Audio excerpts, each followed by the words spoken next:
by Chairman Glenn Lodge, Chairman Emeritus of the Chemehuevi Tribe and an Army Special Forces veteran. Thank you so much for being here, Chairman.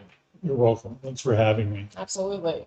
The Chemehuevi people have stewarded these lands since time immemorial. Long before these landscapes became part of the American public lands system, Chemehuevi communities lived with and cared for this desert in ways that reflect a deep knowledge of place and responsibility for future generations. In addition to Chairman Lodge, I'm honored to be joined by Nick Borelli, a licensed clinical social worker, ocean therapist, and Marine Corps combat veteran, and Barry Scanlon, an artist, Milltree board member, and Mojave Desert Land Trust volunteer. And we're so grateful to the Mojave Desert Land Trust for having us here today. Thank you so much. And Barry is also a Marine Corps veteran. So let's give a round of applause to these gentlemen for joining us here today. We're here today to talk about why the desert matters so deeply to so many veterans. For many people who aren't familiar with this area, the desert can feel remote or empty at first glance. But for those of us who have spent time out here, we know that this landscape is anything but empty. The desert is alive with history, culture, and purpose. It holds the stories of indigenous communities who have lived on and stewarded the land. It holds the history of the military training grounds where service members prepared for some of the most consequential conflicts of the 20th century. And today it holds for communities, including military and veteran communities, who live, work, recreate, and find healing in these public lands. The region surrounding us is deeply connected to America's military story. During World War II, the desert of Southern California and Arizona became home to the Desert Training Center, where General George Patton prepared American troops for combat in North Africa. Thousands of soldiers trained in these harsh conditions, learning to maneuver across desert terrain, operate equipment in extreme heat, and adapt to an environment that demanded resilience. That connection between veterans and public lands is one reason why so many veterans have been deeply engaged in the effort to protect places like the Chuckwalla National Monument. The story of Chuckwalla is truly a remarkable one, not because it was easy, but because of who came together to make it happen. The campaign to protect this landscape brought together people who do not always see eye to eye on other issues. Tribal leaders, hunters, conservationists, local businesses, veterans and military families, and people from both political parties. In a moment when our national politics often feels defined by division, the effort to protect these lands was a reminder that some things still bring us together. And public lands are one of those things. For more than a century, Americans across the political spectrum have agreed on a simple idea that some places should belong to all of us, not to a corporation, not to a single interest group, but to the people. From Theodore Roosevelt to Republican and Democratic presidents in the decades since, the protection of public lands has been one of the most durable bipartisan traditions in our country. And here in the California desert, that tradition is visible in the anniversaries we're marking this year. 10 years ago, the Sand to Snow and Mojave Trails National Monuments were established, protecting millions of acres of desert landscape and wildlife habitat, while also preserving cultural sites and historic corridors that stretch back generations. These monuments were supported by a broad coalition of local communities, tribal leaders, veterans groups, outdoor rec businesses, and conservation organizations. And for veterans in particular, public lands often hold another meaning. Many veterans find something out here that's hard to find anywhere else: space, quiet, and perspective, a chance to reconnect with ourselves, with our families, and with the country we serve. Across California, veterans work on public lands as park rangers, wildland firefighters, guides. Others simply come here to hike, hunt, ride, climb, or watch the sunset. These lands support our local economies, outdoor rec jobs, and small businesses across the region. But just as importantly, they support something harder to measure: the physical and mental well-being of people who spend time on them. Of course, the story of public lands in America has never been static. Throughout our history, there have been debates about how these lands should be managed and used, and those debates are part of a healthy democracy. What has remained constant, though, is a broad public consensus that these lands belong to us, and that decisions about them should reflect the long-term interests of the country as a whole. In recent years, we've seen renewed conversations about the future of public lands, including proposals that would transfer or sell large areas of federally managed land. These discussions matter deeply to many of the communities represented here today. For veterans, the stakes are especially personal to us. Public lands are part of the inheritance we defended in uniform. They're places where Americans can gather, regardless of background, politics, or income. They're part of what makes this country unique. And that's why gatherings like this matter. The story of Chuckwalla shows that coalition building is still possible. It shows that when people focus on what they share, love of place, respect for history, and a commitment to future generations, they can accomplish something meaningful together. And that's exactly what today's conversation is about. So thank you so much to the Mojave Desert Land Trust again for having us here today and your stewardship of this extraordinary place. Chairman Lodge, I would love to turn to you. First, can you share a bit about your relationship with these lands, both as a veteran and a member of the tribe and a leader in this community? Absolutely. And I should correct you. I'm the former chairman of the Shumway Indian tribe. I've worked for my tribe for the last, going on 16 years now, as program directors, as a tribal councilman, 11, 12 years, vice chairman for 6 years, chairman.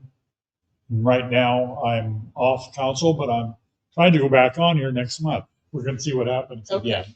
But so it's been a life of service to my tribe for me. And that's really important because at the top level of leadership, not only in government, but in tribal governments, you have the ability to make a difference.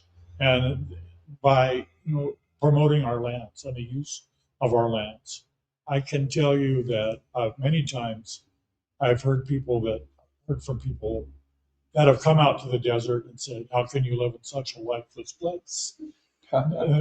Not realizing how much life really inhabits the desert out here. Absolutely. So it's really a spectacular landscape. And of course, the Native American populations for this whole region were surrounded by tribes here. This is their backyard, and this is the basis for their cultural beliefs. And they are probably more concerned with being stewards of the desert than any other group around.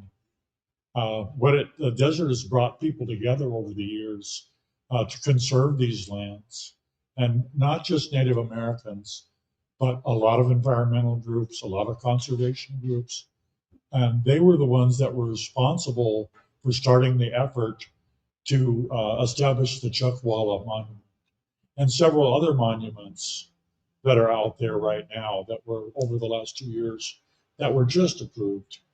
So we're talking about a lot of land here. The opportunities for and are just tremendous out here for the people that live here. It's like entering a different world coming out to the desert out here because the terrain, well, it can be unforgiving, but it can be very giving if you know about the desert, if you teach and learn about the desert. So people have inhabited these lands, Native Americans, for thousands of years. So we've been able or hope to pass on our heritage by commingling with all the different people that live out here. Our job is to educate too, and make people aware of what is available for veterans and non-veterans alike. Native Americans have a great history of service to this country through military service. And, I'd like to say that I know in my family, my grandfather, my father, myself, were all in the military going back to the Battle of Marne in World War I. So the history for Native American tribes as veterans is there. And it's offered a lot of opportunities for Native American veterans. And the land has provided that also.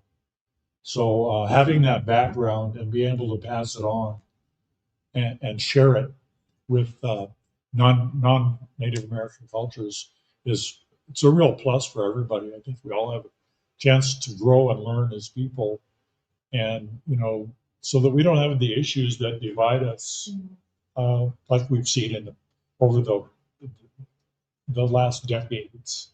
So we're starting to really become more homogeneous as a culture, Native and non-Native.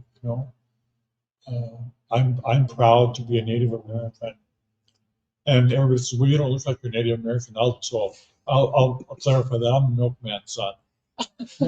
No, I'm just joking. Breaking some news here today. But Um, you know, as we get out in this environment that we live in, and we help promote it and help promote it to our veterans, it has a very soothing, calming effect.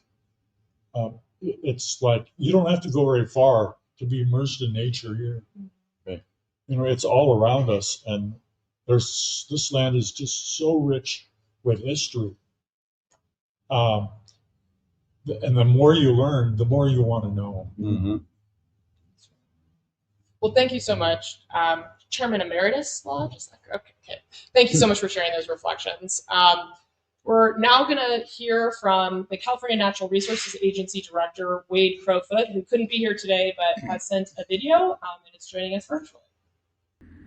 I'm Wade Crowfoot, and I serve as California Natural Resources Secretary. And I'm really excited to join you, at least virtually, pretty close to where many of us worked together just over a year ago to protect a beautiful area we now know as the Chuckwalla National Monument.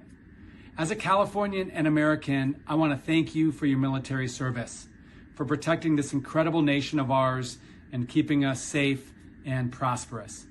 And as California Natural Resources Secretary, I want to thank you for lending your leadership and your voice to defend and to protect and ultimately expand public lands in our state and our country. I've been thrilled to work with the Vet Voice Foundation to make this case that we need outdoor spaces for Californians, Americans to go. We know the physical benefits, the mental and emotional benefits that our outdoor lands bring, particularly to veterans who are healing and finding sense of purpose in the outdoors.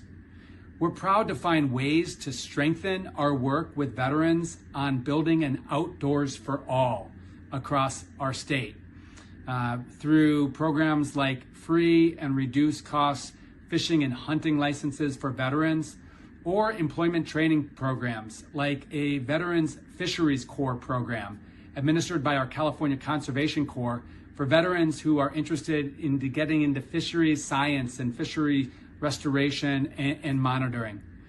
There's a lot of work that we have to do to protect our public lands, which is a unique part of our natural heritage in this country.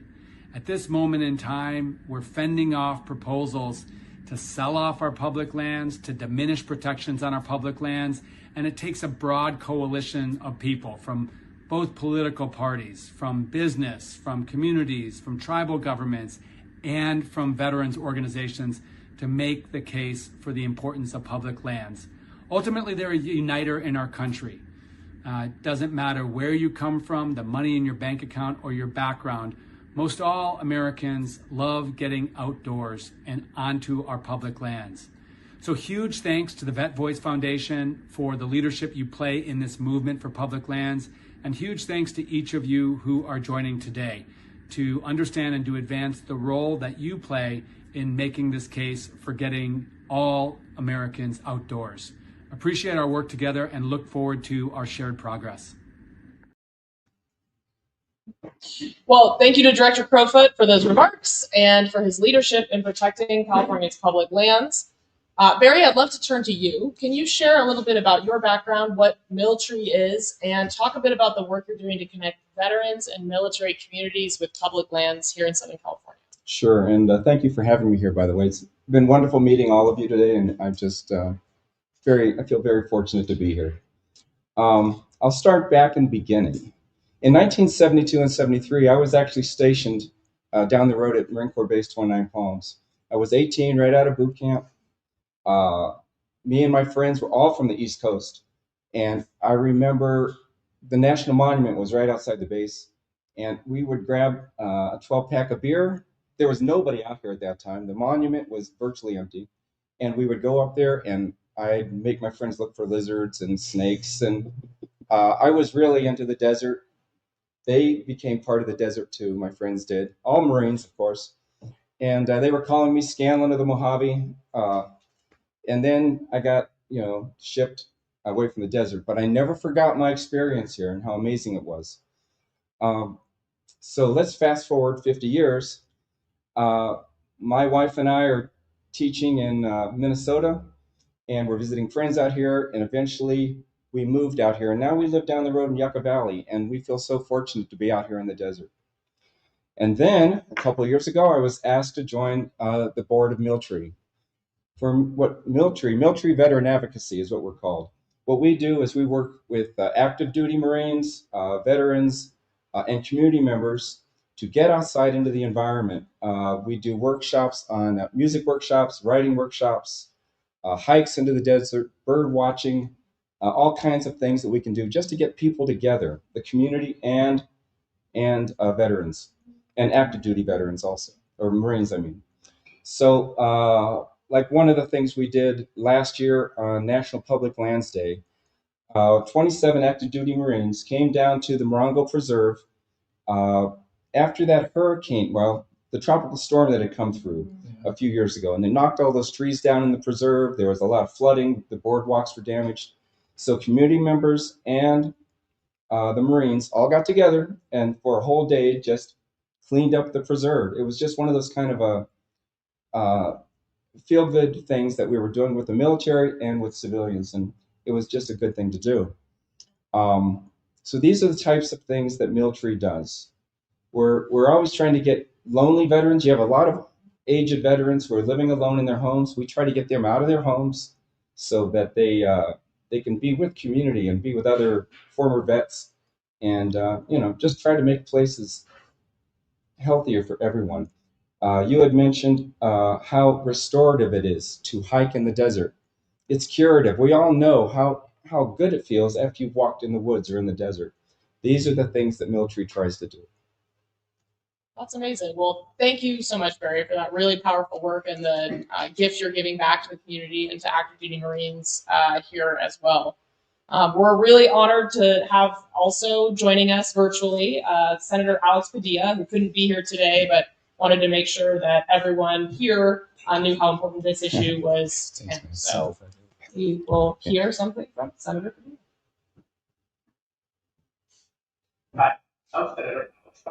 Hi, I'm Senator Alex Padilla, and I'm going to thank the Vet Voice Foundation and the Mojave Desert Land Trust for bringing everyone together for today's important conversation about the deep connection between our veterans and America's public lands. First, let me take a moment to thank all the veterans joining today for your service to our nation. And I also want to acknowledge that as we gather today, American service members are engaged in an escalating conflict in Iran. Now, whatever our individual views, these are sobering times, and we should all agree that we support our brave active duty women and men. We mourn the lives that have already been lost, and we pray for the safety of every service member still in harm's way. Now, throughout my career, many veterans have shared with me that one of the hardest parts of serving is coming home.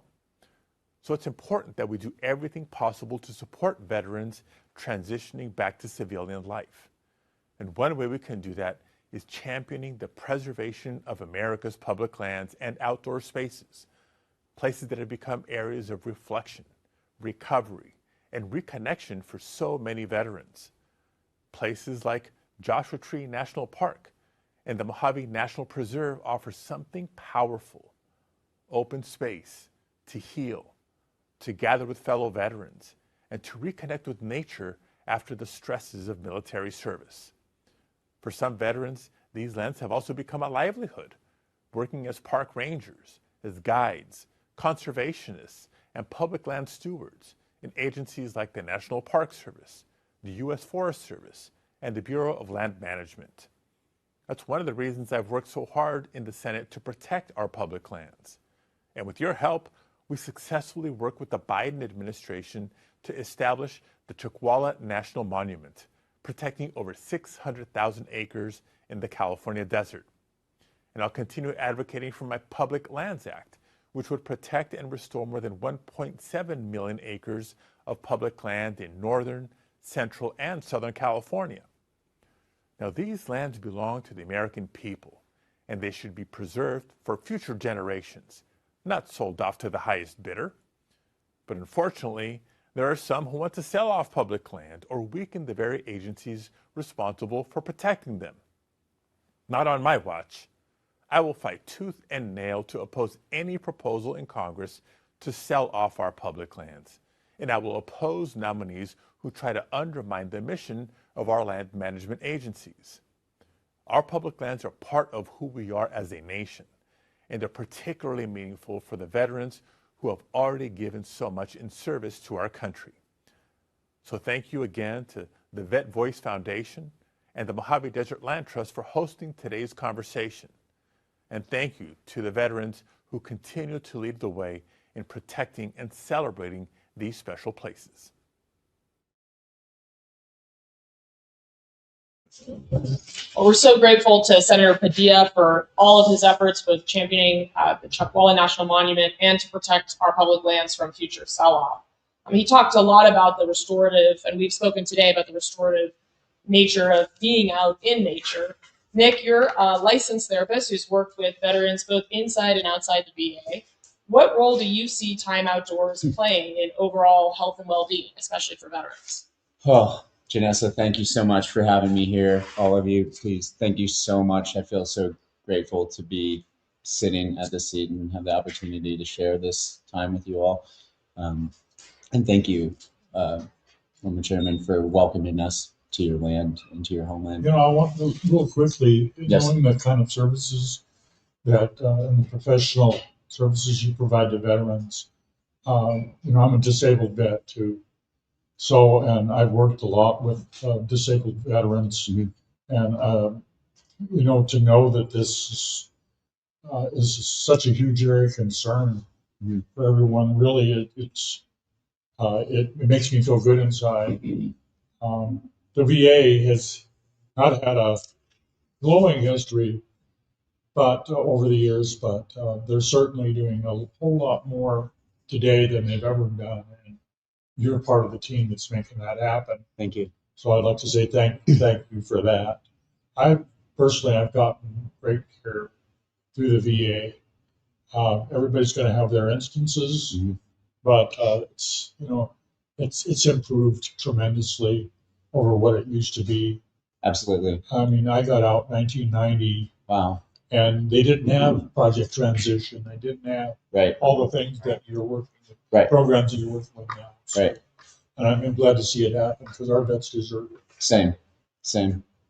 Thank you for saying that. I really appreciate that. So to kind of touch on how the therapeutic benefits of being outdoors in nature affect our population, our nation, and veterans specifically and their family members. I know I'm on a time limit, so I put my stopwatch on.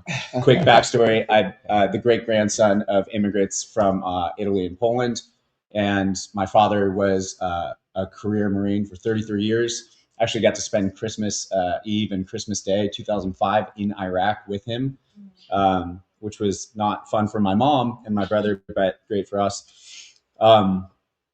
Long line of military service. Grandfather was in the Army, and so again with the lineage. But you know, I start off with the feeling of being an immigrant, as you mentioned, being a Native American, because a lot of veteran suicide, a lot of the suffering that we go through as veterans when we leave to go to war is due to a lot of moral injury. You know, and I have a friend who's doing his PhD residency at the La Jolla VA right now, studying veteran suicide, as it's all affected us really intimately. And moral injury is inextricably linked to the root of suicide. And so moral injury is that kind of existential, like, I didn't just do bad things, but I'm a bad person, and I'm ungrounded, and there's no hope for me, and like I am a detriment, and I'm unfixable, and there's nothing that can replace that. And I think that, you know, feeling like this land is not ours is hugely ungrounding. You know, the optics of selling off public lands, even just the optics of that and just the verbiage of that, of like you're defending this land that may or may not be yours, but we're all citizens now, so it is ours. And you may or may not have access to that land that you've poured your heart and soul and your training into, and the blood and sweat and tears and the sacrifice of your brothers and sisters and family members who have served before you. It's like the optics of that just perpetuate that moral injury and that feeling of ungroundedness. And so having the privilege of being an infantry officer in the Marine Corps, having the privilege of leading men in combat for 2 deployments to Iraq, having the privilege of training at camp at 29 Palms with Mojave Viper and spending months. I actually got snowed on at range 400, which was wild with my Marines. Also, I love the ocean. I specialize in surfing and ocean therapy and experiential therapy. I had the privilege of working at the VA as a clinician there at the San Marcos Vet Center. We led, and we still lead, clinical, science-backed, evidence-based, outdoor experiential therapy. It's like we have to use science to prove that going out in nature works for us, which is also wild. But when you reconnect with the land that you served for, and when you're part of an integrative tribe of people that go, I don't care where you're from, I don't care what political background you are, we're going to go have some fun, and we're going to be outdoors, and we're going to reconnect. I spent hours in my rack sweating in the desert of near the Syrian border on my second deployment, just dreaming about being back near the ocean. And I made a vow that I would get back to the ocean. And then I did, and I got out of the Marine Corps, had the privilege of going to USC to study mental health, really to fix like myself and understand why I was feeling so ungrounded and why I was feeling this existential moral injury that I didn't want to succumb to. And I wanted to help my brothers and sisters in arms also normalize the process of healing and talking and feeling reintegrated. And we didn't really have a place to land for that. And so, in this work, selfishly, by healing others, I'm in an effort to heal myself. But again, like, I averted the desert. I didn't want to go. My wife was like, let's go to Palm Desert and we'll go hang out. And I was like, no, I'm good with the desert. Because I associate my experience with the desert with my time at 29 Palms. The training you do in 29 Palms is very dangerous. When you're going to multiple combat deployments back to back to back, and you're going to a place like that to do extensive and comprehensive live fire training, it's dangerous. Some of the worst casualties that we had in the Marine Corps were at 29 Palms. And that place was very traumatic for me. And,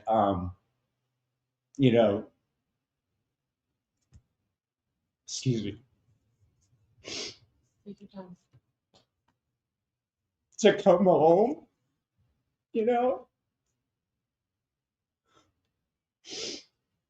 we have to bring people here so they can find the peace, and not associate such a beautiful place like this with really terrible experiences. And even if you had great experiences at 29 Palms, which I also did, it's a place to train for war. And I'm so lucky. I work for a few different organizations now. One of them is Jimmy Miller Memorial Foundation. We specialize in recreational surf and ocean therapy. And next week, we kick off our season with the Wounded Warrior Battalion at Camp Pendleton, where we take active duty service members surfing at Camp Pendleton at Del Mar Beach. And we sit in the sand.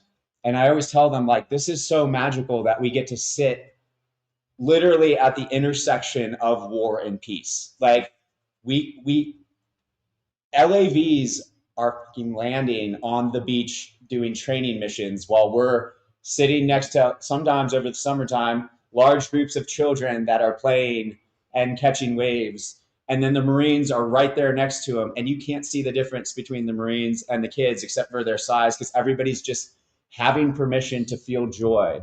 But then we get together in a talking circle as a tribe with community members, and we discuss how nature makes us feel, why this is so important, why it's so important to put the phone away and just integrate. And a lot of us veterans don't like to sit still, because when you have PTS, when you have a hyperactive nervous system and you're always in fight or flight and everything is a threat, going out to the desert and sitting in nature in peace is not comfortable. Like, we have to be hiking, we have to be mountain biking. And so we make veterans come out here and sit. And it's uncomfortable, but we do it with them. We have these amazing leaders out here who hold space for us. We have these amazing community members who are like, I didn't serve, but I just want to keep this land here so that you can experience the magic that I feel with this, that my ancestors feel and have passed on to me and my family. And I want to teach you that. We don't learn how to access this land unless it's for the purposes of going to war. So I feel so honored that we get to be part of an organization like this and even know about this. And I wish that, and I hope that for military training, like, that's integrated into the foreground, is we're going to bring you here and let you feel what it's like to have peace in this land and teach you how to be connected to this, so that actually serving your country and protecting your nation and defending your land and wanting to preserve and conserve that is like a real connection too. And you're not like, yeah, because I want to go back to the desert and do more training. It's like, no, because I want to learn how to fish. I want to learn how to feel grounded. I want to learn how to take my shoes off and stand on the earth and feel the beautiful energy of that electricity like permeate through my soul. And we don't teach people how to do that, but you all do. And by preserving our land and fighting against not just the optics, but the reality of taking that away, I think that that is a movement forward that I feel really, really blessed to have like a very small part in saying. So thank you. Thank you, Nick. Could I add something to that? Please. Nick, thanks for all of that. That was fantastic. I just want to add to that conservation should not be a partisan issue. It's really a patriotic issue. This land that we fought for, as veterans, we just want to protect the land, this land. And, in the thousands of years of history that all these plants and animals have had with it, your people have had with it. This is what veterans should be doing. This is what we should be doing. And I just wanted to add that. I just think Thank you. What you were saying, it just nails it. Thank you. Please. What happens is when you're put into a situation like when you're deployed, yeah, and you're in the desert. So, and you come back from that, you need to reconcile things in your own mind. Yeah. And to know that this is not a war environment, right, but even though it does have a training aspect to it, and the desert can be very unforgiving. Like you said, it's dangerous, but so that when you do go back into the desert, you don't feel like it's oppressive, like how it was during deployment. Absolutely. So if you can reconcile that in your own mind, that's you're halfway there. Absolutely. And just to add to that, I would say, a large part of our work in the clinical field is how to overcome this moral injury, heal from shame, which that processing is certainly, and the magnitude of that processing and being able, as we were talking about before the seminar, the magnitude of being able to share your traumas or your traumatic experiences with a group and civilian, not just veterans, but as a tribe. That's really what our ancestors, our warrior class citizens, had available to them until we were so fragmented, is you were welcomed home back into your tribe, and everybody sat around the campfire and you brought those warriors home, and they shared in their troubles and they shared in their sadness, and we grieved together. And I mentioned this before, but Lieutenant Colonel Grossman, in his book, psychologist, former Army colonel, writes in one of his books, a pain shared is a pain divided. And so if we're given permission to integrate back into our community on our land by our citizens and able to share those narratives, then it disseminates that pain that we internalize that causes that moral injury. Also, to speak to your point, very much so, the desert was very hard training, which is why we came here to prepare to go to battle. And if you reframe that narrative, what resilience it gave us, what magic resilience it gave us. And that is such a critical point of clinical healing and living a full and complete and whole feeling life is having resilience. And so by being able to bring veterans and their family members back to the harshness of this place to find themselves again and regain that connectedness, you're also building resilience in a different way. Well, you're going back into the same type of environment, Right. but the experience is completely different. Right. You're retelling your story or writing a new chapter. Yeah. I was going to ask what the attempts to sell off our public lands, how they make us feel, and they did such a beautiful job of explaining it in the terms of moral injury. And I really think a lot about last year when Senator Mike Lee of Utah attempted to insert this language into the federal budget bill that would have made 250 million acres of public land eligible for sale. And, Senator Lee has a longstanding wish and desire to privatize and develop and sell public lands to the highest bidder. And I think that maybe he thought that people weren't going to notice this provision in the bill, but the cross-partisan backlash that sprung up from people who maybe don't agree on anything else, but feel so strongly and deeply connected to the lands that shape and define this country and us as people, was so enormous that the White House actually called Senator Lee and told him to remove that language. That was one of the only sort of things that changed in that bill, because the groundswell of opposition was so large, or reframed another way, the groundswell of support for this idea and these places was so enormous. So just reflecting on that, knowing that there are renewed efforts to sell off our public lands and to appoint people to lead public lands agencies like the Bureau of Land Management, who have a long-standing desire to sell off public lands. Barry, how does that make you feel? What would you encourage people to do about it who feel strongly that these public lands should remain in public hands? That's a big question. First off, that saying, what is it? Think locally or work locally and think globally. That's one thing. I mean, of course, join organizations like the MDLT. Join organizations like what you guys are doing. Find people like-minded who want to work to save the lands. Second thing is become educated. For example, here in Southern California, we have 5 very large military bases, all completely surrounded by BLM land. And I believe that encroachment on those lands, if it was to be sold off, if that land was sold off, well, you're going to get a lot of land development coming right in, developers.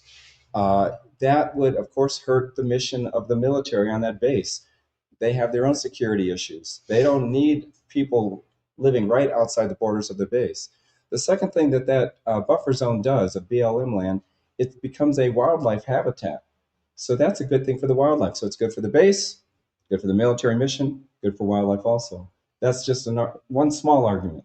But there's so many other arguments that we can work towards. It's so, not to be short on your question, but there's a lot of things we can each do individually, and there's a lot of things we can each do as a team. And I think education is prime. Spoken like an educator. Yes, I was a school teacher for 30 years. And so, yes, I can't help that. I love it. Chairman Emeritus, you've successfully done this in the past. You've led efforts to bring people together across party lines. What would you say to folks who are trying to renew the effort to sell public lands, and what would you encourage people Well, to do? you know, let's take public lands as a whole.